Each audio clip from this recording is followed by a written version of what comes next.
కల్పించాడు ఒక వ్యక్తికి.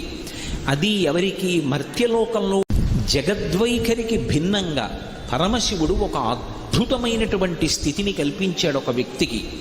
అది ఎవరికి? మర్త్యలోకంలో పుట్టినటువంటి వ్యక్తి. మర్త్యలోకము అంటే ఇప్పుడు మనం ఉన్న లోకం. పుట్టినటువంటి వాడు గిట్టక తప్పదు, మరణించాలి. కానీ మరణించవలసినటువంటి అవసరం లేకుండా అటువంటి వ్యక్తిని జరామరణములకు అతీతుండి చెయ్యడమే కాకుండా తన కుటుంబంలో సభ్యుణ్ణి చేసుకున్నాడు. సభ్యుణ్ణి చేసుకుని విడిచిపెట్టలేదు. సహజముగా అధికారము అని ఒక మాట ఉంటుంది. ఇంటి యజమాని అన్నం తిన్నాడు అనుకోండి, అన్నం తినగా మిగిలినటువంటి ఉచ్ఛిష్టం ఒకవేళ పాత్రలో కొంత పదార్థం మిగిలిపోతే, అంటే మీకు ఇంకా బాగా అర్థమయ్యేట్టు చెప్పాలి అంటే, నేను ఒక ఆకు వేసుకుని అన్నం తిన్నాను అనుకోండి, నేను భోజనం చేసినప్పుడు కొంత పదార్థం మిగిలిపోయింది అనుకోండి, ఏదో కొద్దిగా ఓ అప్పం ముక్క, ఓ అట్టు ముక్క, ఏదో గారె ముక్క అవి వదిలిపెట్టేశాను అనుకోండి, తదుచ్ఛిష్టాన్ని అంటే ఆ మిగిలిపోయినటువంటి పదార్థాన్ని తినడానికి సహజముగా అధికారం ఎవరికి ఉంటుంది అంటే ఒక్క భార్యకే ఉంటుంది. అది తిరుగులేని అధికారం. అదేమిటి ఆవిడికి అలా ఉండడం ఏమిటి? అధికారం మాకుండదా అంటే ఎవ్వరికీ ఉండదు. అది ఆమె యొక్క హక్కు. అందుకే భర్త భోజనం చేసినటువంటి విస్తట్లోనే భార్య కూడా భోజనం చేస్తుంటుంది. పూర్వం ఈ సంప్రదాయం ఉండేది. మా తరానికి ముందు తరం వరకు కూడా మా నాన్నగారు భోజనం చేసి చేయి కడుక్కోనికి ఉత్తరాపోసనం బట్టి లేచిపోతే ఆ విస్తట్లోనే మా అమ్మగారు భోజనం చేస్తుండేవారు. అలా ఉండేది సంప్రదాయం పూర్వం. కాబట్టి భర్త యొక్క ఉచ్ఛిష్టాన్ని అంటే ఆ పాత్రలో విస్తట్లో మిగిలిపోయినటువంటి ఎంగిలి తినేటటువంటి అధికారం ఎవరికి ఉంటుంది అంటే భార్యకు ఉంటుంది. కానీ శంకరుడు ఆశ్చర్యకరమైనటువంటి నిర్ణయం చేశాడు. అలా తినే అధికారం పార్వతీదేవికి ఒక్కదానికే ఉంటుంది. కానీ పార్వతీదేవి నుంచి కూడా ఆ అధికారాన్ని ఉపసంహారం చేసి ఇటువంటి అధికారాన్ని నేను కుమారుడితో సమానమైనటువంటి స్థాయినిచ్చి ఇదిగో ఈ భక్తుడికి కట్టపెడుతున్నానని ఒక భక్తుడికి కట్టబెట్టాడు. ఇది అసాధారణమైనటువంటి స్థితి. అది ఎవరికి? మర్త్యలోకంలో ఈ భూమి మీద పుట్టినటువంటి ఒక పిల్లవాడికి అంత గొప్ప స్థితి ఇచ్చాడు. అందుకే ఏ శివాలయానికి వెళ్ళండి, ఉత్తర దిక్కున చండీశ్వరుడు ఉంటాడు. చండీశ్వరుడు మనలాగే ఈ భూమి మీద పుట్టినటువంటి సామాన్యమైనటువంటి మనుష్యుడు. ఆయన పుట్టినటువంటిది శాంగనల్లూరు అనబడేటటువంటి ఒక ఊరిలో జన్మించాడు. ఆ ఊరిలో ఎప్పుడూ వేదనాదం వినపడుతుండేది. నిరంతరం వేదమంత్రములను స్వరంతో చదువుతూ ఉండేవారు. అంతగా వేదం చదువుకున్నటువంటి విద్వాంసుల చేత వేదమునందు అత్యంత శ్రద్ధ కలిగినటువంటి బ్రాహ్మణ కుటుంబములతోటి అగ్రహారాలతోటి నిండిపోయినటువంటి ఊరు. అటువంటి ఊరిలో యచ్చదత్తనుడు అని ఒక బ్రాహ్మణుడు. ఆయనకి వేదం మీద అపారమైనటువంటి నమ్మకం. ఆ యచ్చదత్తనుడు అనబడేటటువంటి ఆయనకి ఒక కుమారుడు జన్మించాడు. ఆ పిల్లవాడి పేరు విచారశర్మ.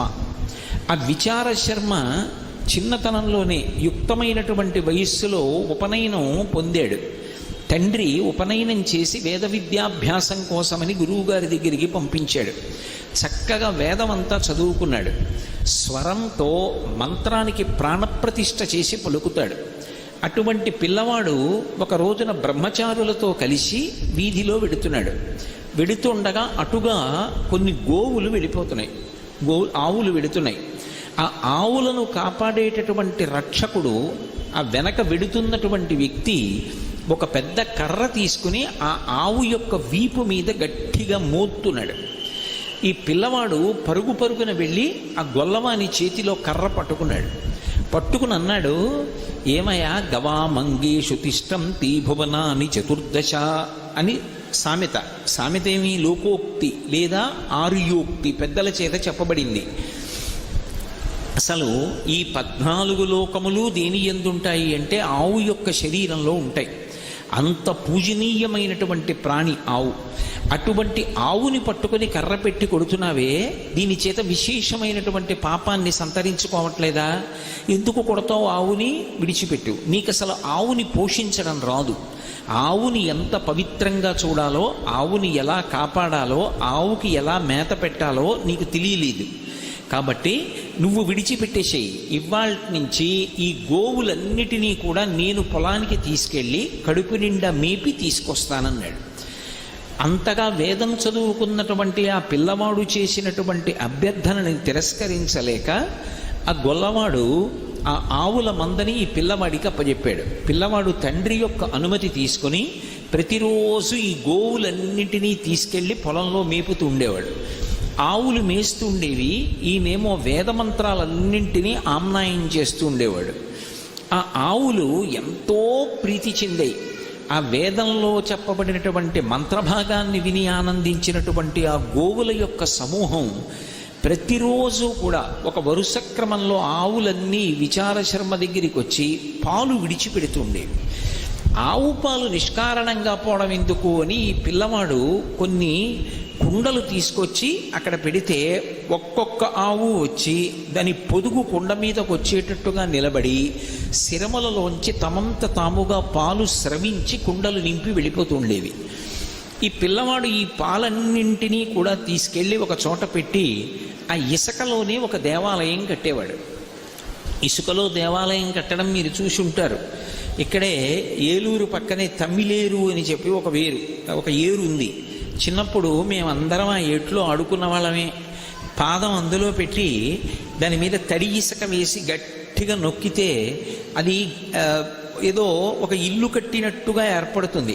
ఒడుపుగా ఎక్కువ కదపకుండా మెల్లిగా పాదాన్ని వెనక్కి లాగేస్తే చిన్న గుహలా ఏర్పడుతుంది. అందులో మెల్లిగా దానికి అటు ఇటు అంటుకున్న ముద్దల్లాంటి ఇసుక తీసేసి ఒడుపుగా చెయ్యి పెట్టి ఆ చేతితో ఆ ఇసుకంతా కొంచెం లాగేసి కొద్దిగా తడి ఇసుక తీసి మధ్యలో చిన్న వేదికలా నిర్మాణం చేసి మందార పువ్వులు ఉంటాయి. ఆ మందార పువ్వు రేఖలు విప్పేస్తే మధ్యలో దాని దుద్దు ఉంటుంది. ఆ దుద్దు లోపల తెల్లగా శివలింగాకృతిలో ఒక చిన్న పలుకు ఉంటుంది. ఆ పలుకు తీసి జిగురుగా ఉంటుంది. ఆ వేదిక మీద ఆ శివలింగాకృతిలో ఉండేటటువంటి పలుకు ఉంచి దానికి చుట్టూ తడి ఇసుకతోటి గోడలు కట్టి ఓ చీపురు పుల్ల పెట్టి దానికి ఓ కాగితం పెట్టి ధ్వజస్తంభం అని చెప్పి చిన్నప్పుడు ఆడుకుంటూ ఉండేవాళ్ళం. ఇదే తమ్మిలేట్లో ఆడుకునేవాళ్ళం. నాతో ఆడుకున్న స్నేహితులు కూడా ఉన్నారు ఈ సభలో. కాబట్టి అది పెద్ద విశేషం కాదు.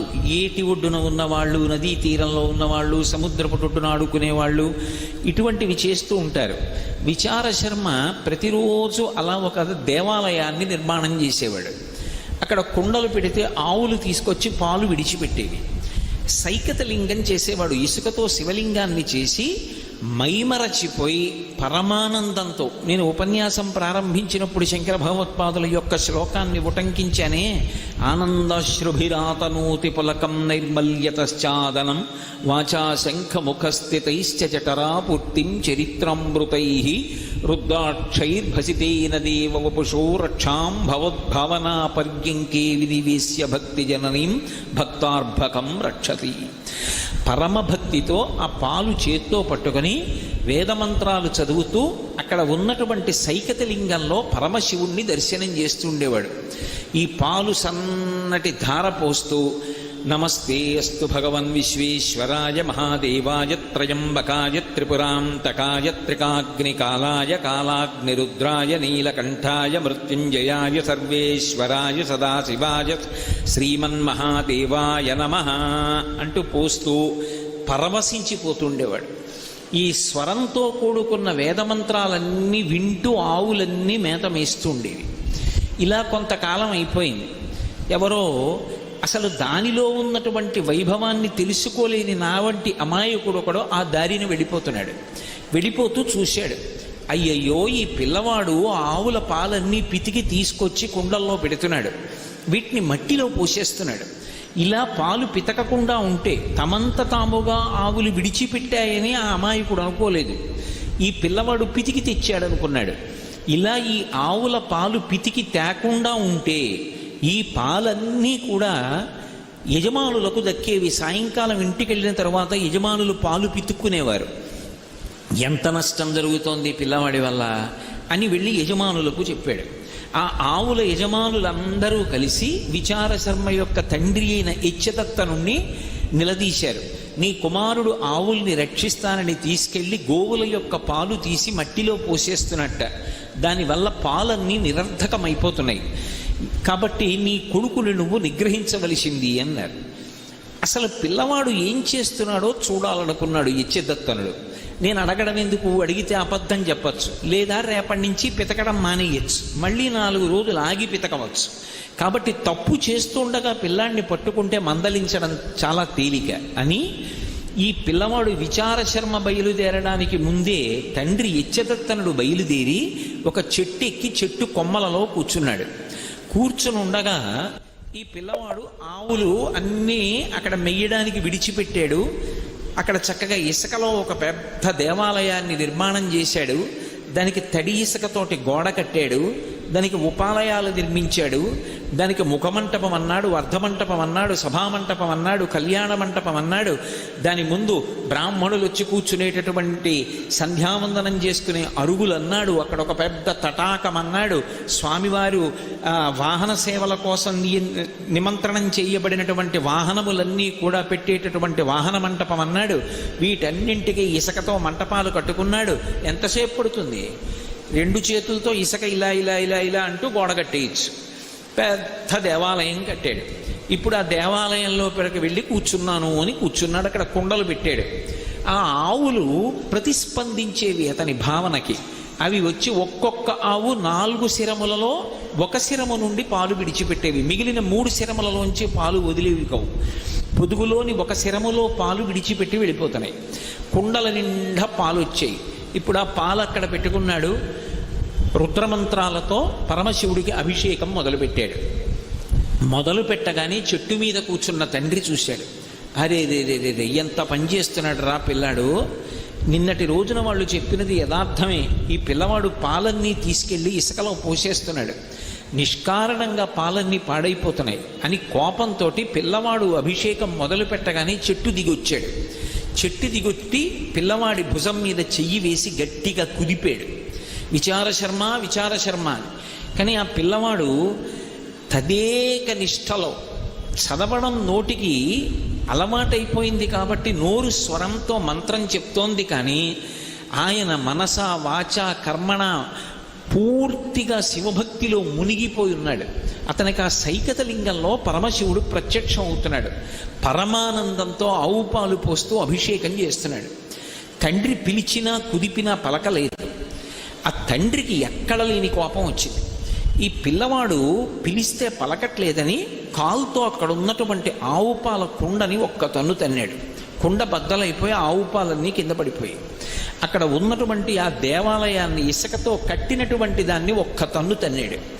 ఆలయం అంతా భిన్నమైపోయి ఇసుక చిమ్ముకుపోయింది. పిల్లవాడు ఇలా పక్కకి తిరిగి చూశాడు. కాలు కనపడింది. ఇది తండ్రి పాదమే గుర్తించాడు. అయినా మహాపరాధం చేశాడు. పరమశివుడికి అభిషేకం చేయడానికి తీసుకొచ్చినటువంటి ఆవు పాల కుండ భిన్నం చేశాడు.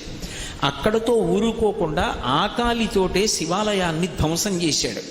నా తండ్రి రక్షింపబడాలి అంటే ఆ కాలు తెగిపోవడం వినా మార్గం లేదు.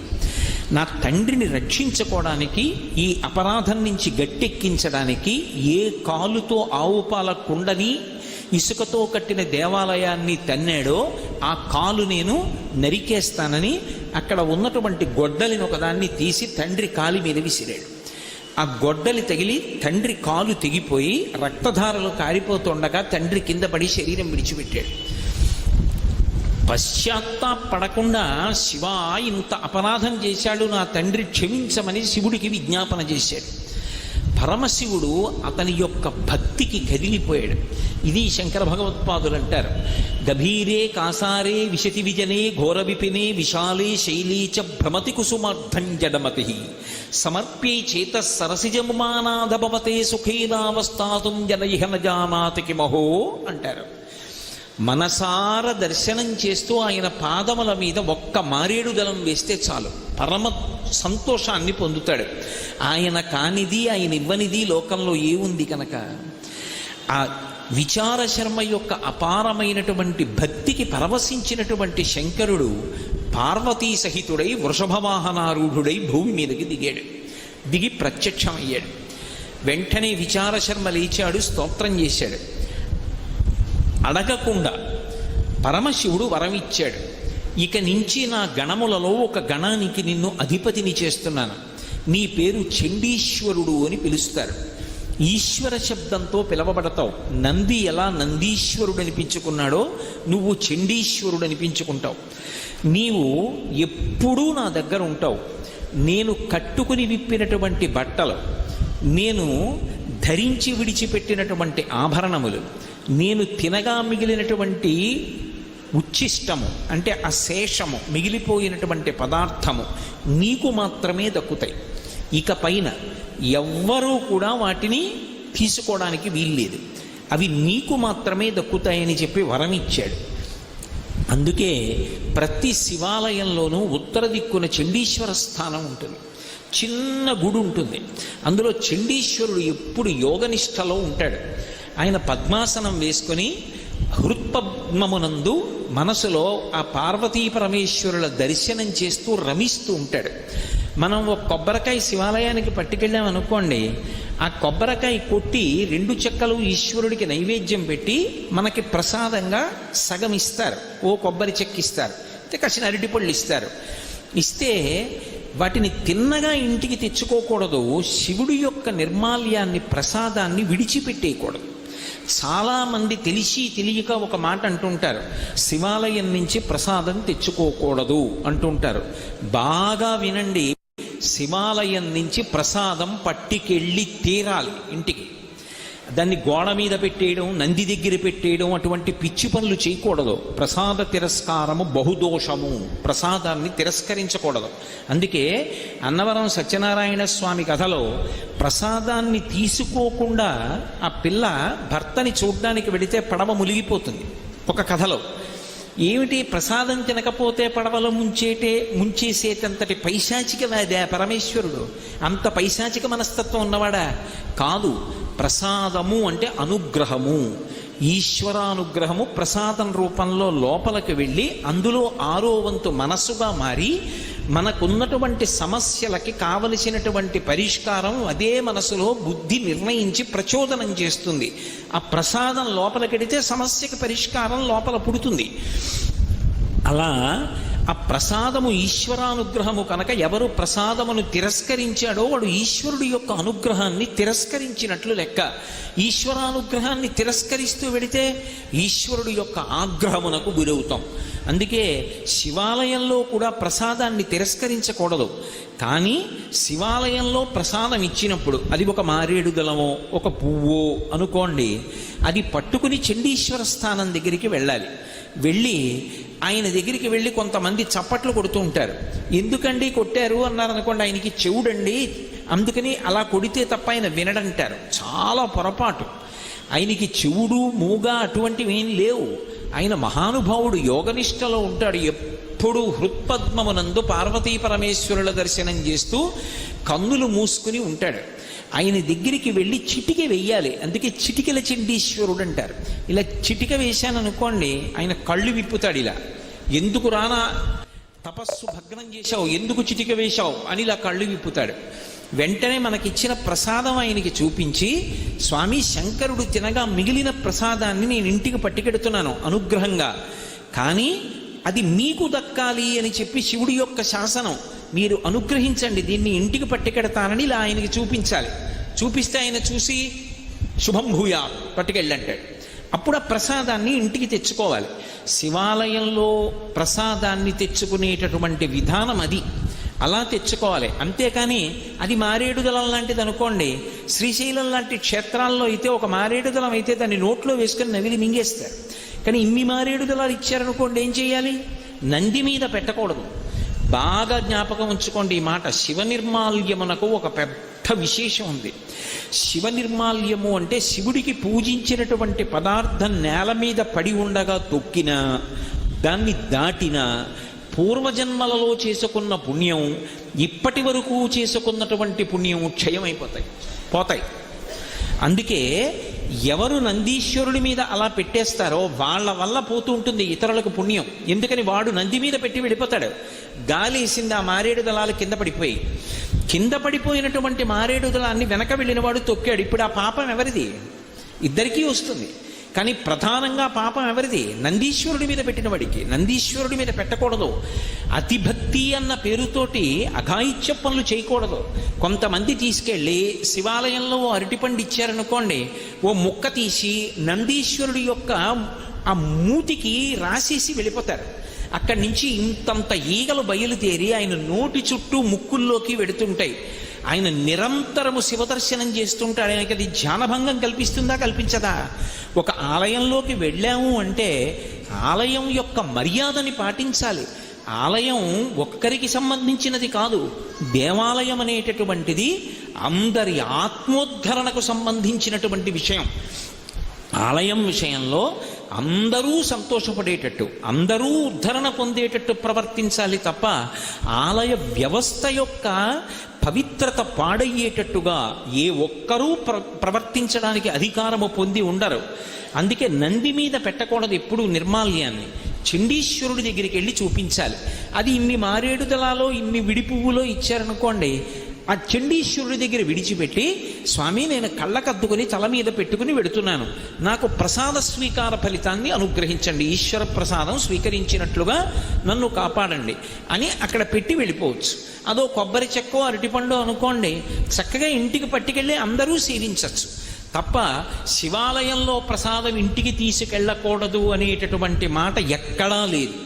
దీనికి నేను ప్రమాణం ఒకటి చూపిస్తాను. శంకరాచార్యుల వారు సౌందర్యలహరిలో ఒక శ్లోకం చేశారు. అందులో ఒక నాటకీయ సన్నివేశాన్ని చూపిస్తూ చండీశ్వరుని యొక్క వైభవాన్ని వర్ణించారు. అందులో ప్రణీజిత్వా దైత్యానపహృత శిరస్త్రైః కవచిభిః నివృత్యై చండాంశస్త్రిపురహర నిర్మాల్య విముఖైః విశాఖేంద్రోపేంద్రో అని ఆ శ్లోకం చేస్తూ ఆయన అంటారు, విలీయంతే మా తత్తవ వదన తాంబూల కబళాహ అంటారు. ఒకానొకప్పుడు రాక్షసుల మీదకి యుద్ధానికి వెళ్ళారు దేవతలందరూ. దేవతలకి నాయకత్వం ఎవరు వహిస్తారు అంటే దేవతా సైన్యమునకు నాయకుడు సర్వసైన్యాధిపతి సుబ్రహ్మణ్యేశ్వర స్వామి వారు. అందుకని సుబ్రహ్మణ్యుడిది నాయకత్వం. ఆయన నాయకత్వంలో వెళ్ళినప్పుడు రాక్షసుల్ని చంపడానికి ఆయన ఉపయోగించేటటువంటి ఆయుధం శూలం. ఆ శూలంకి పేరు శక్తి. అందుకే ఇప్పటికీ ద్రవిడ దేశంలో శక్తివేల్ అని పేరు పెట్టుకుంటారు. వేల్ అంటే ఆయుధం, వేలాయుధన్ అని వాళ్ళు పేరు కూడా పెట్టుకుంటారు. ఆ సుబ్రహ్మణ్యుడి చేతిలో ఉన్నటువంటి శూలమే పేరుగా ఉంటారు వాళ్ళు. అటువంటి ఆయుధం అమ్మవారి యొక్క స్వరూపం అది. ఇప్పుడు ఈ ఆయుధాన్ని పట్టుకుని సుబ్రహ్మణ్యేశ్వర స్వామి వారు రాక్షసులందరినీ సంహరించి దేవతలకి జయాన్ని సాధించారు. దేవతలకి ఉపద్రవం వస్తే దేవతలకు అందరికీ కూడా పరిపాలకుడు ఇంద్రుడు. ఇంద్రుడికి తమ్ముడు ఉపేంద్రుడు. ఉపేంద్రుడు అంటే వామనమూర్తి. వామనమూర్తిగా వచ్చిన వారు శ్రీ మహావిష్ణువు. వీళ్ళు ముగ్గురు ఎప్పుడూ కూడా దేవతా సైన్యాల్ని రక్షించి రాక్షసుల్ని పరిమారుస్తుంటారు. అందుకే విశాఖేంద్రోపేంద్రో శశి విశిత కర్పూర శకలాహ అన్నారు. వీళ్ళు ముగ్గురు రాక్షసుల మీదకి యుద్ధానికి వెళ్ళారు. యుద్ధానికి వెళ్ళి యుద్ధంలో గెలిచారు. పరిగెత్తుకుంటూ వచ్చారు. ఎవరికి చెప్పాలి ఈ వార్త? తల్లిదండ్రులు ఇద్దరూ పార్వతీ పరమేశ్వరులు పరిగెత్తుకుంటూ ఇంటికి వచ్చారు. ఆ వచ్చి తొందరగా వెళ్ళి చెప్పాలి. ఆ గెలవడానికి కావలసిన శక్తి అంతా ఎక్కడి నుంచి వచ్చింది? ఆదిశక్తి అమ్మవారు. అమ్మవారి నుంచి వచ్చింది. నేను అమ్మవారి దగ్గరికి పరిగెత్తుకెళ్ళి చెప్పాలి, అమ్మ నీ అనుగ్రహంతో గెలిచాను రాక్షసుల్ని అని చెప్పాలి. అమ్మ దగ్గరికి పరిగెత్తుకెళ్ళాలంటే రణీజిత్వా దైత్యానపహృత శిరస్త్రైః కవచిభిః. వాళ్ళు శిరస్త్రాణాలు పెట్టుకున్నారు. శిరస్త్రాణాలంటే మీకు తేలిగ్గా అర్థం అవ్వాలంటే హెల్మెట్లు అనుకోండి. యుద్ధంలో వాడేటటువంటి శిరస్త్రాణం, శిరస్సును రక్షించుకోవడానికి పెట్టుకుంటారు, లోహంతో తయారు చేసినవి. అవి తీసి పక్కన పెట్టేశారు. కానీ కవచం విప్పుకోవాలంటే చాలా సమయం పడుతుంది. ఎందుకంటే అది చాలా గట్టి లోహంతో చేస్తారు. అదేమి మామూలు బట్టతో చేసింది కాదు. లోహంతో చేసి ఇనుము, ఉక్కు మొదలైన వాటితో చేసిన గుండీలు ఉంటాయి. వాటిని ఎంతో జాగ్రత్తగా అందులోకి పొదివి మిలి తిప్పుతారు. అది విప్పుకోవాలి అంటే సహాయకుడి యొక్క పర్యవేక్షణలో ఒక సహాయకుడు సహాయం చేస్తూ ఉండగా జాగ్రత్తగా ఆ ఇనుము ఉక్కుతో చేయబడినటువంటి గుండీలు విప్పి తిప్పుకుని, పరమ బరువుగా ఉంటుంది, దాన్ని విప్పి ఒక చోట పెట్టాలి. అంతసేపు ఆగుదామంటే కుదరదు. ఎందుకని? గబగబా పరిగెత్తుకెళ్ళి అమ్మవారికి చెప్పాలి, అమ్మా మేము విజయం సాధించామని. అందుకోసమని వీళ్ళు ముగ్గురు ఏం చేశారంటే, అమ్మవారి దగ్గరికి వెళ్ళాలనేటటువంటి త్వరలో ఆ తల మీద పెట్టుకున్నటువంటి కవచాన్ని తీసి పక్కన పెట్టారు. కానీ ఆ తల మీద పెట్టుకున్న శిరస్త్రాణం పక్కన పెట్టారు, కవచం మాత్రం విప్పుకోలేదు. విప్పుకుంటే ఆలస్యం అయిపోతుంది. గబగబా అమ్మ దగ్గరికి పరిగెడుతున్నారు. అమ్మ ఏం చేస్తోంది? తాంబూల చర్వణం చేస్తోంది. ఆవిడ తాంబూలం వేసుకుని నవ్వులుతోంది. అది పతివ్రతా లక్షణం. ఎవరైనా సరే భర్తగారు పొద్దున్న పూజ చేసినప్పుడు భగవంతునికి సమర్పించినటువంటి తాంబూలాన్ని ప్రతి సువాసిని కూడా, అంటే పసుపు కుంకాలు ఉన్నటువంటి ఆడవాళ్ళు మధ్యాహ్నం వేళ ఆ తాంబూలాన్ని నవలాలి. ఆ తాంబూలాన్ని నవలడం అనేటటువంటి హక్కు ఎవరిది అంటే ఒక్క సువాసినికే ఉందా అధికారం. అందుకే అమ్మవారికి చేసేటటువంటి ఉపచారాలన్నిటిలోకి చాలా గొప్ప ఉపచారం తాంబూల సమర్పణ. అసలు తాంబూలం అమ్మవారు వేసుకున్నటువంటి ఆ నోటిని దర్శనం చేస్తే వచ్చేటటువంటి ఫలితాలు నేను చెప్పలేను అని పరోక్షంగా చెప్పారు శంకరాచార్యులు వారు. ఆ నోటి వంక చూస్తే అంత ఫలితం. అటువంటి తల్లి, అది సువాసిని అధికారం. ఆమె నిత్యాయ త్రిగుణాత్మనే పురజితే కాత్యాయని శ్రేయసే సత్యాయాద్య కుటుంబిని మునిమన ప్రత్యక్ష చిన్మూర్తయే అంటారు శంకర్లు. ఆది కుటుంబం, లోకమునంతటినీ కన్న తల్లి, ఆ బ్రహ్మకీట జనని. అందుకని ఆ తల్లి తాంబూలం వేసుకుని ఉంది. అందులో పచ్చకర్పూరపు చిన్న చిన్న కళికలు ఆమె నాలుక మీద ఉన్నాయి. ఈ ముగ్గురు పిల్లలు పరిగెత్తుకుంటూ లోపలికి వెడుతున్నారు. వెడుతున్నప్పుడు అక్కడ భోజనం చేసినటువంటి విస్తరాకు ఒకటి దోషం, 2 ఆకులు వేసి వడ్డించాలి. అందుకే మీరు ఎప్పుడైనా చూశారో లేదో, సంప్రదాయం తెలుసున్నటువంటి వాళ్ళ ఇంటికి వెడితే ఆకు వేసి, ఒకవేళ కింద ఆకు వేయకపోతే ఆకు చివరి భాగం తుంచి ఆకు కింద వేస్తారు. 2 ఆకులు వేయకుండా భోజనం పెట్టకూడదు. అందుకని వాళ్ళు అలా వెళ్ళిపోతున్నప్పుడు పరమేశ్వరుడు భోజనం చేసినటువంటి ఆకు కనపడింది, లేదా ఆకులు కనపడ్డాయి అనుకోండి. వాళ్ళు ఇలా చూశారు. ఆయన ఏదో కొన్ని పదార్థాలు తిన్నాడు, కొన్ని పదార్థాలు వదిలేశాడు. అవి ఎవరు వండినవి? సాక్షాత్ జగదంబ అన్నపూర్ణ వండినటువంటి పదార్థాలు భర్త కోసం. ఆ పదార్థముల యొక్క ఉచ్ఛిష్టం, శేషం ఉంది. అవి మంచి సువాసనలు గుబాళిస్తూ ఉంటాయి.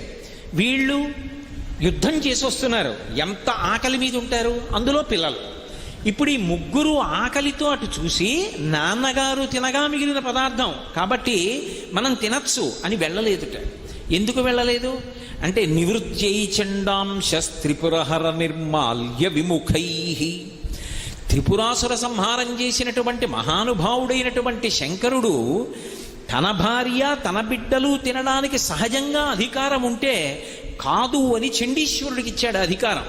నేను తినగా మిగిలిన పదార్థాన్ని ఓ చండీశ్వరుడా నువ్వు తినవచ్చు అని అధికారం ఇచ్చాడు. ఇంకెవరికీ అధికారం లేదని. అందుకని ఒకవేళ ఇలా చూసి అబ్బా ఎంత బాగున్నాయో అన్నారనుకోండి, మనసుతో తిన్నట్టు. అందుకని వాళ్ళు అసలు దాని వంక చూడకుండా ఇలా తల తిప్పేసుకున్నారట. నివృత్యై చండాంశస్త్రిపురహర నిర్మాల్య విముఖై విశాఖేంద్రోపేంద్రో శశి విశద కర్పూరశకలా విలీయంతే మాతస్తవ వదన తాంబూల కబళా. వాళ్ళు పరుగు పరుగున వెళ్ళి పార్వతీదేవి ఒక ఆసనం మీద కూర్చుని తాంబూల చర్వణం చేస్తూ ఉంటే పక్కకి వెళ్ళి కూర్చుని అమ్మవారి ముఖం వంక, అమ్మవారి యొక్క నోరు వంక, తాంబూలపు ఎర్రటి రంగు వంక, ఆ తాంబూలంలో ఉన్నటువంటి ఆ తెల్లటి కర్పూర కళికల వంక ఆశ్చర్యంగా ఇలా చూస్తూ ఉండిపోయారట. సరే, ఇప్పుడు నేను సౌందర్యలహరి చెప్పట్లేదు కాబట్టి ఆ శ్లోకం యొక్క వైభవం ఏమిటి అన్నదాన్ని స్పృశించను. కానీ ఒక్క విషయం చెప్తాను. శంకరాచార్యుల వారు కూడా చండీశ్వరుడికి తప్ప పరమశివుడి యొక్క నిర్మాల్యాన్ని తీసుకునేటటువంటి అధికారం వేరొకరికి లేదు అని నిర్ధారించడానికే నివృత్యై చండాంశస్త్రిపురహర నిర్మాల్య విముఖై అన్నారు. అందుకే అవి చండీశ్వరుడికి చెందుతాయి కనుక మనం ఎప్పుడైనా శివాలయానికి వెడితే, మళ్ళీ మళ్ళీ చెప్తున్నాను ఈ మాట, ఓ కొబ్బరి చెక్క కానీ అరటిపండు కానీ ఏదైనా ప్రసాదం ఇస్తే శివాలయంలో ప్రసాదం ఇంటికి తీసుకెళ్ళకూడదనేటటువంటి ధూర్త పాండిత్యంతో కూడుకున్న మాటలు చెప్పకూడదు.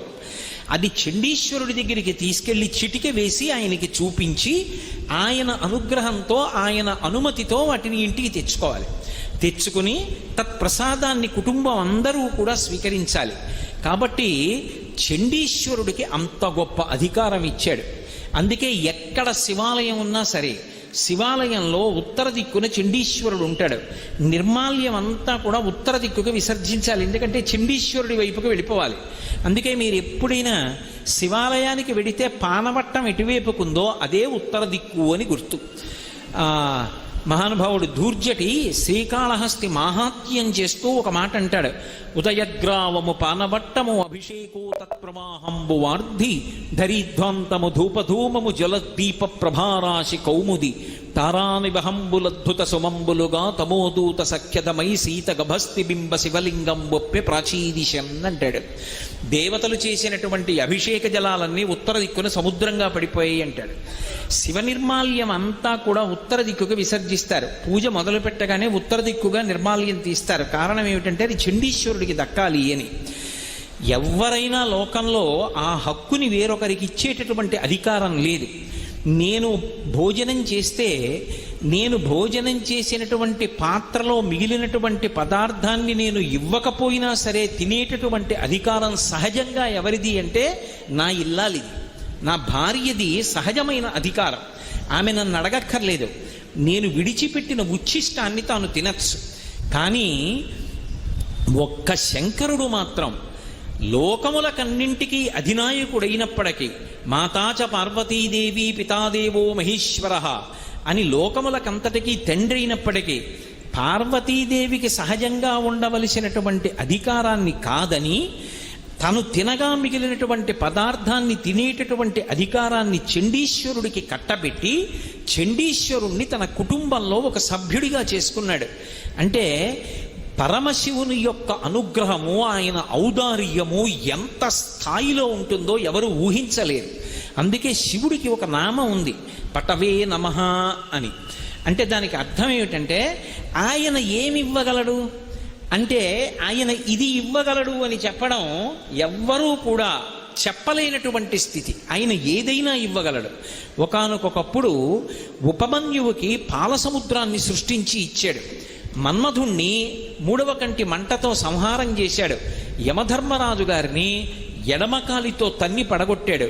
త్రిపురాసురుల్ని ఒక్క బాణంతో పడగొట్టాడు. గజాసురుణ్ణి త్రిశూలం మీద పెట్టి సంహారం చేశాడు. అనుగ్రహించి ఆ ఏనుగు యొక్క తోలు ఒలిచి కట్టుకున్నాడు.